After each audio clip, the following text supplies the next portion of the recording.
my channel. Welcome back to another video. I'm Jessie and you're watching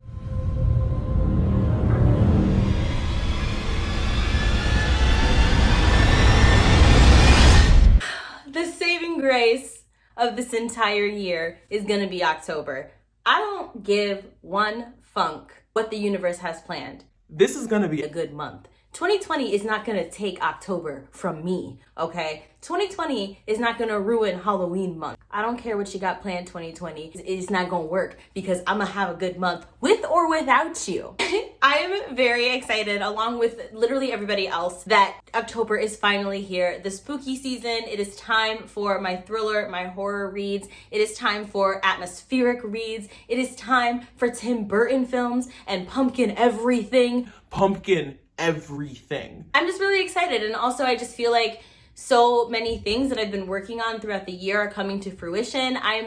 I feel really good about this month. It's gonna be a good month, okay, y'all? So I'm bringing to you a very mashup TBR. There's going to be a lot of thrillers on this TBR. You're gonna see a little bit of sci-fi and fantasy, as well as some books are carrying over from my September TBR into the October TBR. Let's start with the books that I'm carrying over, shall we? The first book is gonna be Blacktop Wasteland. I was supposed to read this in September, but I did not. This is a crime fiction novel about a man named Bug who, after leading a life of crime, is finally on the straight and narrow. He's got a son that he adores more than anything in the world. He has an honest job. He's making an honest living. Try as he might, he cannot seem to get his past to get its claws out of him. And through an unfortunate series of events, Bug finds himself drawn in once again into a life of crime. Now, he's essentially pushed into this space again because of his race and because of his class. And so I'm really excited to see how race and class are intersected in this novel. So when a smooth talking associate from his past comes in and hustles him into a jewelry heist, Bug is essentially forced, because of his financial situation, to say yes. But if he's being honest with himself, he misses the life. And so this book is about him doing this one last heist, but it's also about, can he leave his past behind him? Or is he destined to be in a cycle of crime forever? I also have The Embalmer, which is a book that has been on my TBR for like 3 freaking years, y'all. It's been so long. I have put this book on so many TBRs, and this is the month, okay? It's like 70 pages. It's literally 80 pages. Why haven't I read it yet? I could have read it in the 3 minutes that it's taken me to film this video so far. I could have completed this book. I could be giving you a review right now. But nah. Instead, we're here. So I'm gonna read it this month, I freaking promise. This is essentially about a father and daughter. The father is an embalmer and he's teaching his child the profession. And so I think the book is taking place at a diner, and her father is sitting her down and telling her the tricks of the trade and telling her these really gruesome, kind of disturbing stories about his work as an embalmer. And I just really love that kind of short, creepy, quick book. There's a story about a drowned boy whose organs are eaten by eels. So they're supposed to be very eerie. Get it? Eerie, like eels. Eerie eel. The point is, it's supposed to be slithery and creepy and unsettling, and I'm excited to finally get to it this month. Another book that is carrying over from my September TBR is Disfigured. Now, this is a nonfiction book, and it is talking about and examining the role of people with disabilities in fairy tales. Folks with disabilities are so frequently cast as villains throughout Disney movies, for example, but it also is looking at Grimm's fairy tales and other types of lore and stories. So I'm excited to kind of be reading a book that is critically analyzing the role that disabled folks have been forced to play throughout fiction, and to think more critically about how that has shaped the way that I view the world. Oh, I almost forgot. Gods of Jade and Shadow is another carryover from my September TBR. I did not get to this one.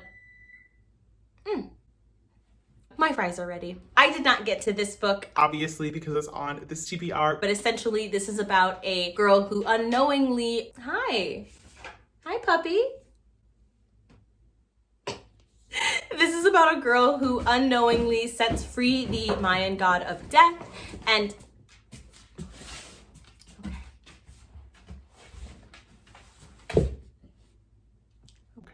I guess this is gonna be a thing now. She just makes appearances in all of my freaking videos. It kind of gives me a little bit of Pandora's box vibes because this young woman opens a box in her grandfather's room and accidentally sets free the god of death. And so the two of them end up going into the underworld on this journey, and gods as characters in books are one of my favorite freaking tropes, so I'm really excited about this one. Ooh, okay, it's time. It is time for the books that are not carried over from my last TBR. I don't know. I'm hungry. I have fries cooking in the oven. I can smell them. I just want to finish this video so I could go eat. Like, that's all I want. I just want to eat and be creeped out. I have 2 science fiction fantasy books on my TBR for this month, so let's get right into that. The first one is going to be Rosewater by Tade Thompson. I am so freaking excited about this because Starla of Starla Reads loves it. And this book is supposed to be phenomenal. It is an adult science fiction book. It is set in West Africa, I believe. Correct me if I am wrong, but essentially there is this biodome that people are trying to figure out what it is. No one knows what it is, but there's rumors that if you go into the dome, you come out with healing powers. And so there's a lot of like alien technology in this book. You also have kind of government corruption in this book and a lot of political intrigue. I'm trying not to know too much about it because I don't want to spoil literally any of it, but I do know that this is the first book in a series. I believe it is a trilogy, and all of the covers are just freaking gorgeous. So I'm excited for some creepy, kind of spacey, alien, technological storytelling in this book. I'm really, really excited, especially because Starla has spoken so highly of this. If you have read this book, please let me know your thoughts. If you've read the series, let me know which of the books were your favorite in the series. I'm so freaking excited. Now for my adult thrillers. I'm going to be reading One by One by Ruth Ware. Now, I loved In a Dark, Dark Wood by Ruth Ware and hated with a fiery passion The Lying Game by Ruth Ware. It was like 2 different authors wrote that book. And this is kind of an unpopular opinion because a lot of people who are Ruth Ware fans didn't like In a Dark, Dark Wood, but I absolutely loved it because I love seclusive, that's not a word, secluded, suffocating settings where somebody is trapped with a group of people, where a group of people are trapped with one another and a crime breaks out. I find that kind of claustrophobic setting very, very creepy and atmospheric. And this book takes place when a group of kind of like high-powered executives are up in the mountains, probably on vacation, I don't know. There's an avalanche and they end up being locked into this cabin with each other, or maybe it's a hotel. I don't know. They're locked into a building. Of course, somebody is murdered and it turns into kind of a whodunit situation. Ruth Ware is definitely really well known for her locked door mysteries. And even though I didn't love the last book by her, I am really excited to see how I feel about this one. I'm willing to give Miss Ware another chance, okay? But she got one more chance because The Lying Game was... It was an atrocity. I have a book that I got from my Book of the Month box, and that book is none other than Winter Counts. Now, I'm really freaking excited about this because this is an Indigenous thriller. In this book, we are following a man named Virgil Wounded Horse, who is a law enforcer on a reservation in South Dakota. He is dispatched in order to get justice for his people when other channels of justice fail them. But one day he finds out that drugs are being trafficked into his community, and he decides to stop at absolutely nothing in order to prevent that from continuing. So in this book, we are kind of following drug cartels and political corruption. There's uncomfortable questions that our protagonist has to deal with regarding money and power, as well as he's got his own demons to work through. So I'm really excited about this. I've heard amazing things about this book over on Instagram, and I have a feeling that this is going to be a 5 out of 5 star read.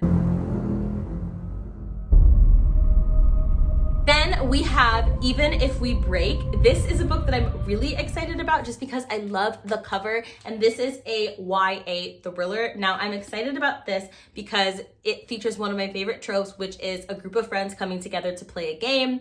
I love that trope. It never gets old for me. It's never going to be exhausted or tired. And in this book, we are following the perspectives of 5 individuals, and you're not sure who is telling the truth or who to trust, which is another trope that I do enjoy. I also like that this story takes place over the span of one weekend, which suggests that it's going to be very fast-paced, kind of breathy and racy, and that's what I want. I want something that gets my blood pumping because I am dead inside. Now, for the last two books on my October TBR, I picked out two of my Jesse's deck of TBR cards, a little deck of TBR update. If you haven't seen the video where I announced that the cards are pretty much ready to go on sale, I will leave that linked down below, and I'll also leave a little card so that you can check that out. But basically in that video, I reveal this card game that I've been playing off and on throughout my channel over the course of the year is now available for purchase. I also talk about the artist who is a part of the BookTube community who actually designed the final deck. Her illustrations are absolutely freaking beautiful. So if you want to see a sneak peek of what the cards are going to look like, check that video out. We are doing a fundraiser in order to raise money to pay this amazing artist for her labor. I just checked the fundraiser a couple hours ago,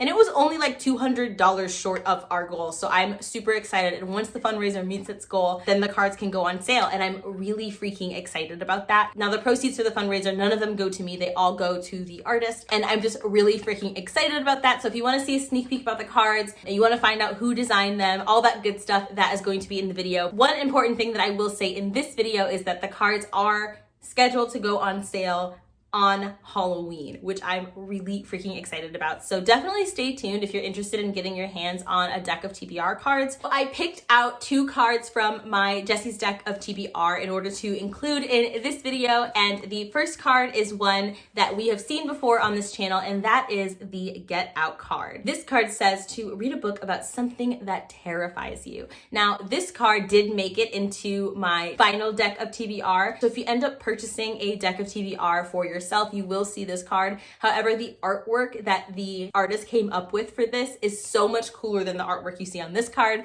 It's freaking amazing. And so the book that I decided to pick for this prompt is none other than Never Have I Ever by Jocelyn Jackson. And the reason that I picked this is because this is all about, first of all, it is an adult thriller, and it's about a group of people who get together and they play Never Have I Ever. You know, they have wine. It's just really fun. It's unwind and get it? Unwind. Kill me. Our protagonist, whose name is Amy, lives a sweet, uncomplicated life, but one day, a she-devil in a red sports car from Amy's past shows up to upend everything. Essentially, she starts blackmailing Amy because she knows secrets about Amy that Amy wants to keep swept under the rug at all costs. And in this book, Amy has to protect herself and her family from this woman whose name is Rue by beating her at her own game. However, the stakes are incredibly high because if Amy loses in this game, she will not only lose the game, but she will lose everything that she's ever fought for. I'm not cool. I'm not harboring any deep, dark secrets. There's no actual bodies in my closet. Yet. Maybe October will change that. Who knows? But one thing that I do get really paranoid about is like that I trust somebody and I open up to them and I tell them my secrets, and then years down the road, they betray me in some way. That is just like, I don't know, betrayal is something that it hits hard. I think it's because I'm a really loyal person. Like, I prize loyalty, and when I give my loyalty to someone, that means a lot to me. So the idea of somebody betraying me or being disloyal really freaks me out. It also freaks me out to be trusted with somebody else's faith and to let them down. That's something that, so the reverse is also true. So I think that this book might kind of get under my skin, and I'm really excited because that's exactly what I want. Now, the last card that I picked out is the Career Day card. This is another card that made it into my final deck of TBR cards. However, the artwork that the artist came up with is way cooler than the artwork that is on this card. What did you want to be as a child? Read a book where the main character is of that profession. I decided to pick The Space Between Worlds by Mattia Johnson. An eccentric genius named Adam Bosch has uncracked the multiverse and made it possible for people to visit parallel Earths. However, our protagonist, Kara, finds that out of the 380 alternate realities that she has access to, she is dead in literally all but 8 of them. Now, Kara has lived a rough life, and the entire time she has been fighting in order to survive.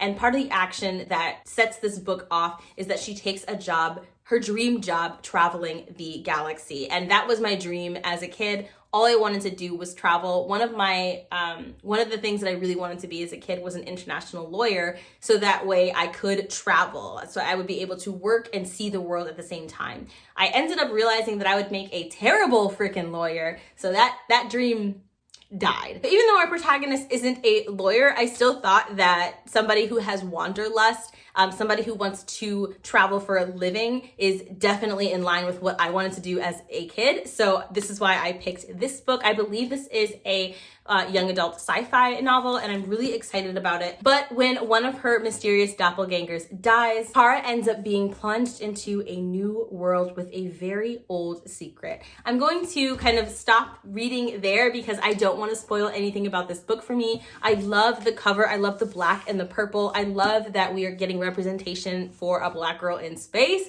I'm so freaking excited for this book. So that is going to do it for my October TBR. You are also probably going to see me do a TBR for Blackoweenathon, I think it's called. I cannot talk because I am famished, but I will probably upload a TBR with books that I'm going to read for that if I end up participating. I really want to participate in Blackoweenathon, and I'll leave the info for that link down below in case you're interested as well.